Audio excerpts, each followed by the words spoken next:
एक अवदेश नरेसा, दूसर को न आन, कोई नहीं आराम के बराबरी, पूर्ण ब्रह्म है। महाराज जी थोड़ा सा हम ये कहना चाहते हैं कि देखिए हमने आपकी कुटिया का पता डाला जिससे से ज्यादा यूट्यूबर और भगत आपसे जुड़े, क्योंकि आप रोटी नहीं बना पाते, सेक नहीं सकते, तो ज्यादा से ज्यादा लोग आए। तो हम ये कहना चाहते हैं अपने सोशल मीडिया से जुड़े हुए भाइयों को, आप तब तक धर्मात्मा नहीं माने जाओगे, आपका सेवा कार्य अधूरा है अगर किसी कुटिया का आप पता नहीं डालते हो।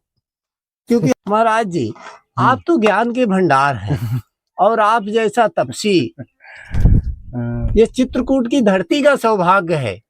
अरे अभी मोक आलोचना करने लगे लोग, एक आडम्बरी बाबा जी हाँ आ गया। अच्छा, और वो सिपाहियों ने पूछा मोते, बोले महाराज बाबा जी में आ गया है बाबा जी। सिपाहियों ने और राजा ने आकर के उसको भगा दिया। तो महाराज जी सिद्ध संत की पहचान क्या है? आजकल तो सब कोई अपने को सिद्धि कहता है। क्या कहें हम, अब तो सिद्ध और गिद्ध सभी इकट्ठे हो गए और कहीं का कोई जान परे का होगी बात। अब तो देखो, और सही बात बताऊं, कमले तो थे मानन ने यूट्यूबर बारन ने कर लिया अब धंधा, पेपर धंधा। सही हो महात्मा ना हो और ने तो वीडियो शूट करने, ये निश्चित हो गया है। चाकू नकली हो बाबा जी, चाकू सही नहीं तो महाराज जी सिद्ध संत की पहचान कैसे करें? वही तो हम आपसे पूछ रहे हैं ना कि आजकल तो सब अपने आप को सिद्ध कहते हैं, आखिर सिद्ध है क्या? ये मतलब कि कोई दे जा तो ठीक, ना दे तो ठीक, बाको तो ये हिसाब रहता है, ये नियम रहता है उसका। बाको मतलब ना का कोई आ जा चल के दे जा तो ठीक, ना दे तो मत देगा, इस सिद्धांत में रहता है। और सिद्धों के पास तो, और फिर सिद्ध तो अब बहुत कम मिलेंगे, कहाँ सिद्ध अब। जब तक माया मोह में प्राणी रहेगा, लालच के चक्कर में रहेगा, तो वो सिद्ध कहाँ से है? सिद्ध की यही पहचान है, सिद्ध को कोई लालच नहीं रहता। महाराज जी क्षमा चाहते हैं, आप चित्रकूट के इकलौते संत हैं जो खुले आसमान में रहते हैं। हाँ, लेकिन आपको भी कोई सिद्ध मानने के लिए तैयार नहीं है। नहीं है। पहले भी तो भगवानों को लोग भगवान नहीं माने। भगवान श्री कृष्ण के पुत्र सांब थे, उन्होंने खुद अपने पिता को ब्रह्म मानने से इनकार कर दिया। हाँ हाँ सही तो अब हम किसको दोष दें? देखो वसुदेव नंदन भाई छोरा, उन्हें क्या पता कि मानस रूप में ब्रह्म है। अब संतों की पहचान बिरले ही नर जानते हैं, बिरले ही नर भगवान को जानते हैं, जिन्हें भगवान की कृपा है। सब लोग थोड़ी जान सकते, सब लोग न संतों की पहचान कर सकते, सब लोग कुछ नहीं कर सकते, लेकिन जिन पर भगवान की कृपा है वो ही नर जान सकते। अब हाल सही सिद्ध तो ऐसा ढोंग रचा दें कि कोई उनके ढिंगने आ सका, ऐसे भी हैं। क्योंकि वो जनता को अपना प्रभाव नहीं चाहते, वो नहीं चाहते अपना प्रभाव, कि हमारा प्रभाव बढ़ेगा, हमारा क्या हो। वो तो अपने सरल चित्त में ही रहते हैं।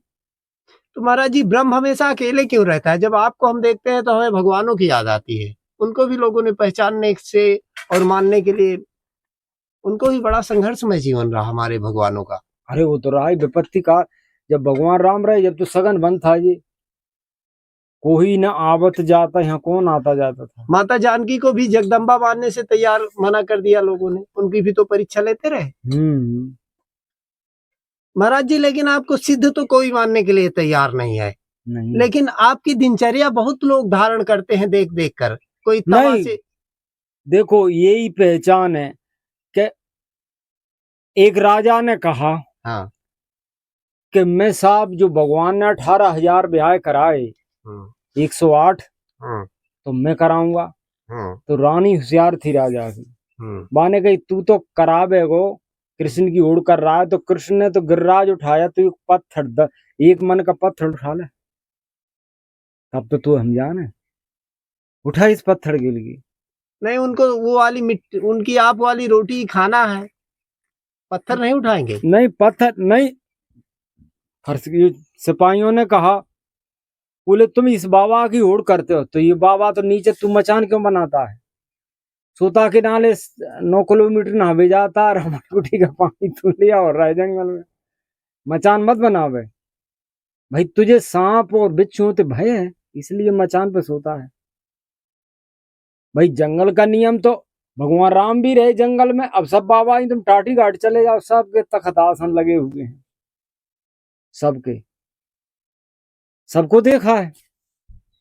लेकिन फिर सिपाहियों ने, सिपाही तो वो तो भाई सरकारी आदमी, सत्य बोलते हो ना, किसी का डर थोड़ी है। और या बीच में मेरी कुटिया में एक कछु, मान लो कछु समझ के छोड़ गए, एक राम अब देश नरेशा, एक ही राम है जो ब्रह्म है, और ब्रह्म का ही अवतार राम हुए हैं। राम को ब्रह्म बता दिया शास्त्र ने, दूसरा कोई नहीं है। फिर राम के ब्रह्म के ऊपर कौन है बताओ? ब्रह्म के ऊपर है कोई? लेकिन वो शंकर को चाहे तो वो शंकर का और राम का अधिक प्रेम है, तो राम को भगवान शंकर अपना इष्ट मानते थे, शंकर राम को मानते थे जी। लेकिन राम शंकर को मानते थे, ऐसा वेद ने बताया है। नहीं, ब्रह्म को क्या इष्ट चाहिए? ब्रह्म का तो कोई इष्ट है? हमने तो सुना है महाराज जी वो शक्ति के उपासक थे। नहीं नहीं, राम किसी के, देखो शक्ति भी उसी से प्रकट हुई है। जास अंश उपजय उमा रमा ब्रह्मानी, इसको समझो तुम। वो भगवान ने कृष्ण से जब अर्जुन ने पूछा कि महाराज महाप्रलय काल में क्या आप ही रहते हो? बोले महाप्रलय काल में शंकर ब्रह्मा सब नष्ट हो जाते हैं, पृथ्वी मंडल पर 3 लोक में कोई नहीं रहता, अकेला मैं रहता बस पीपल के पद पर महाप्रलय काल में। बताओ अब शक्ति कहाँ है? फिर वही विष्णु जन्म लेंगे, वही विष्णु के अंश से फिर शक्ति प्रकट होगी, फिर उनसे तीनों देवता प्रकट होंगे। ये वेद बता रहा है। आनंद रहित सकल रस भोगी, बिन बानी बक्ता बढ़ जोगी। कान भी नहीं है, सब सुनता है वो। बिन पग चले सुने, बिन काना कर विद कर्म करे विद नाना। बाकी पग भी नहीं है, और बहुत गिरबर चढ़ने वाला है वो, आकाश चढ़ने वाला है वो। तो महाप्रलय जब मार्कंडे मुनि ने कहा कि महाराज मैंने महाप्रलय नहीं देखा, तो भगवान ने कहा कि देख ले महाप्रलय, दिखाऊं तुझे महाप्रलय? बोले दिखाओ। तो वन में, जंगल में मार्कंडे की कुटिया बनी हुई थी, तो एक पलक झपक किया उसने, जब तक उसकी कुटिया डूब गई पानी में। ऊपर देखा तो बादल, महाप्रलय के बादल गर्जना कर रहे, बिजली चमक रही है, और वो मुनि घबरा गया एकदम। फिर देखा तो वो डूबने लगा, बचाओ बचाओ मैं तो मरता हूं। तो भगवान कृष्ण एक पीपल के पत्त पर मुरली बजा रहे, हंस रहे। अरे तुम हंस रहे, मैं डूबा जाता हूँ। बोले तेने ही तो कहा कि मुझे महाप्रलय देखना है, देख ले महाप्रलय, तो मुझे बचाओ। जब भगवान ने हाथ पकड़ लिया, उसको ऊपर ले आए। अब क्या हो? बोले अब तो एक प्रलय काल हो गया, अब क्या हो गया? ये प्रलय काल है अब। तो फिर अब महाराज मैं कहाँ रहूंगा बताओ? ये तो जल ही जल हो गया, आकाश नीचे सब एक सा दिखता है। तो तुम एक काम करना, मनु शत्रुपा प्रकट हुए जाते हैं, मनु शत्रुपा सप्तऋषि, उनसे बोल दो कि एक नाव में बैठ जाएं वो, और नाव मेरी पूंछ से बांध देना। जितने दिन महाप्रलय काल रहेगा, मैं इस पानी में उनको घुमाता फिराता रहूंगा, जब तक प्रलय काल रहेगा।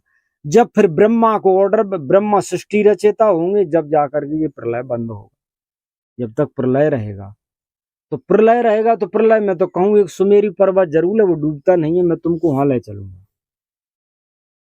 तो ऐसा मार्कंडे ऋषि से कहा, तो मार्कंडे ऋषि ने, भगवान इतना अंतर ध्यान हो गए, मैं मत्स्य का रूप धारण करूंगा, अब जब मेरी पूंछ से नाव को बांधना तुम।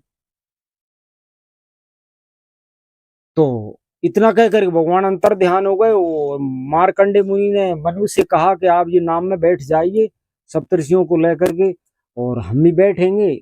और अब प्रलय काल हो गया। तो मनु, शत्रुपा, रानी सहित और सप्तऋषि उस नाव में बैठ गए।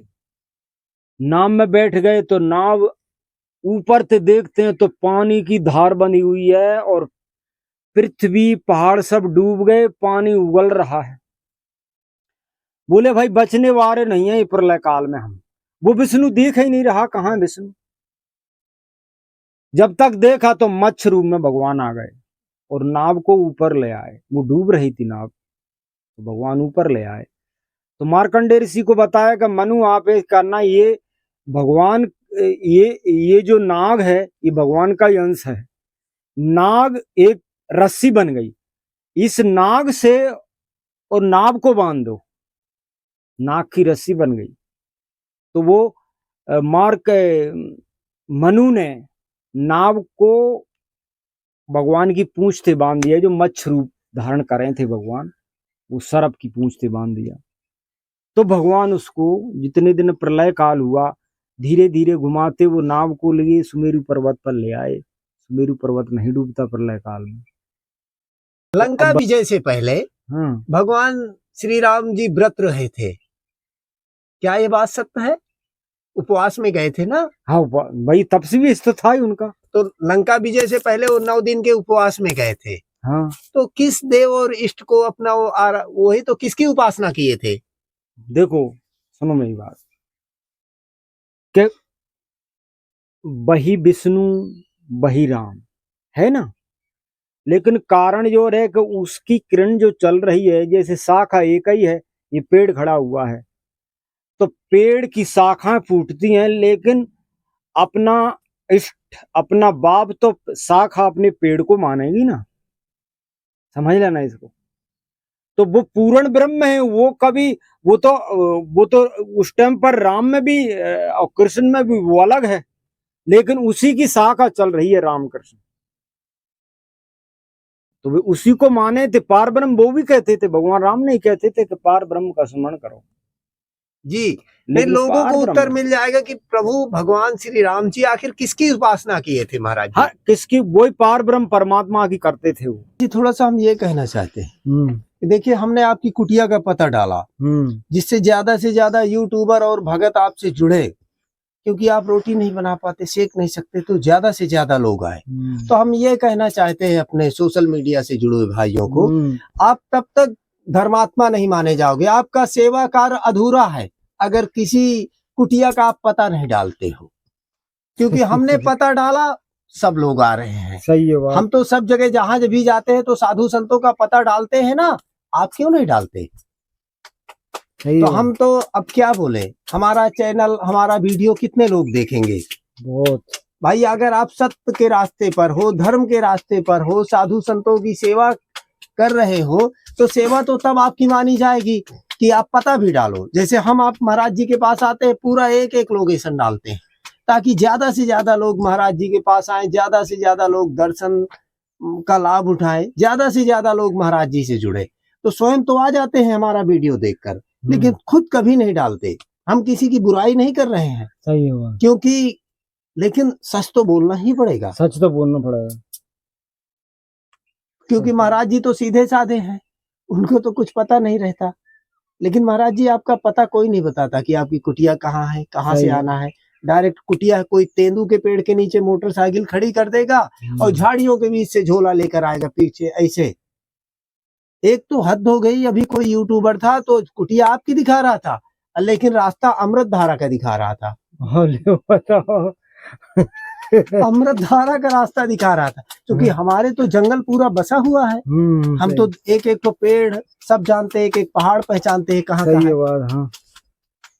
अरे वो आडम्बरिया है, जब दिखा रहा हो तो हम नाम नहीं लेंगे, क्योंकि कोई एक हो तो एक का नाम ले ले, सब के सब है, रास्ता डालते ही नहीं किसी साधु संत का। नहीं डालते। ये पाप उनके भी नहीं जाएंगे, मैं फिर कह दूं, ये पाप की गठरी कहाँ लेकर जाओगे मेरे बंधुओं? धोखा और छल से कोई भगवान नहीं बच पाए ना। देखिए धोखा और छल किसी का सगा नहीं है। किसी के साथ छल किया या धोखा दिया तो अपने ही नाश को प्राप्त हो गए, चाहे मैं हो, चाहे ब्रह्म हो, चाहे कोई भी हो। सही है। माफी चाहता हूँ कहने के लिए। सही है जी महाराज जी।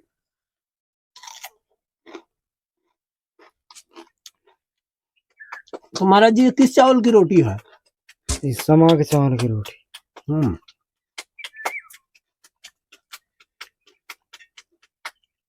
कचू पसई के चावल वैसे आने लगे ना, सही थे तो सही चलाए लोगों ने, बेक रहे तो अच्छा तो अच्छा। उनके खाने में एकदम वैसी डकार आई खराब, और वो तो शरीर बता देता अब क्यों फैला रही हम, उसमें अन्न जैसा मुझे शरीर में बेकार सा बनने लगा। बेकार बेकार शरीर में आया तो जान लो को अन्न का रेशा है। ये सही है। महाराज जी आप फलहार क्यों करते हैं? क्षमा चाहते हैं, आप नाराज मत होइएगा। क्या आहार खाकर भगवान का भजन नहीं हो सकता बिना फलहार के? जैसे आप दाल चावल रोटी खाएं। नहीं, कोई वेद ने बताया कोई महात्मा के लिए? नहीं, मैं माफी चाहता नहीं, तुम तो शास्त्र कोई सा खोज करके देखो, किसी शास्त्र में ये लिखा के जो तपस्वी अन्न खाते थे, लिखा कहीं? नहीं, कुछ दिन खाए साग फल कंदा जपत सदा सच्चिदानंदा। हाँ सही है बात, साग फल कंदा खाए, कंद मूल खाते थे। अब कंद मूल तो रहे ना, तो ये कुछ अल्पाहार फलाहार है, ये फलाहार में कहा गया तो उसको करिए। ये मतलब वो तो अब कंद मूल अब रहे ना, ये भी तो बहुत खोदना पड़ता है, तो अब इसको इस्तेमाल कर रहे हैं, सही है। हाँ, लेकिन अन्न वर्जित बताया तपस्वी के लिए। एक अवदेश नरेशा, दूसर को न आन, कोई नहीं है राम के बराबर ही, पूर्ण ब्रह्म है राम, वही सच्चिदानंद घन है। महाराज जी वेद गाथ जास जस लीला, शंकर भगवान ने कहा ना पार्वती ते कहे उमा, उमा कहूं मैं अनुभव अपना, सत हरि भजन जगत सपना, जगत सब सपना। उमा जाकी लीला वेद गाते हैं, वही ब्रह्म है। जाकी लीला वेद गाते हैं, वही पार ब्रह्म परमात्मा है। यही काक बसरुन ने हट फैट किया, लोमस ऋषि से बोले महाराज मैं तो निर्गुण सरगुण को खोजता हूँ, निर्गुण सरगुण। लोमस ऋषि ने कहा निर्गुण सरगुण में कोई भेद नहीं है, वो ही पूर्ण ब्रह्म तुम देख चुके। बोले मैं ये देख चुका। काग ने कहा कि जब मैं अवधपुरी जाता था, एक पुआ दिखाते थे राम, जब तो मैं उड़ जाता था तो रोने लग जाते। ऐसे ब्रह्म होते हैं क्या? अरे बोले तू क्या जानेगा ब्रह्म, वो नरलीला चरत करत फरत रघुराई, नरलीला कर रहे हो। आजकल कहते हैं अरे साहब अब तुम आडम्बरी चले जाओ, हम तो राम के ही भगत हैं और हम श्रेष्ठ साधु हैं, ऐसा कोई है ही नहीं है। तो अपने लोग बाग जो अपने मौते बखान कर रहा, वो क्या चीज है? वो सीता जब राम लक्ष्मण जब मार्ग में चले तो कुछ सखियों ने रास्ता में रोक लिया, बोले बैठ बट छाई भैया होवे प्रात जायु भाई, थोड़ा बैठ लीजिए गर्मी में साता सोता लीजिए।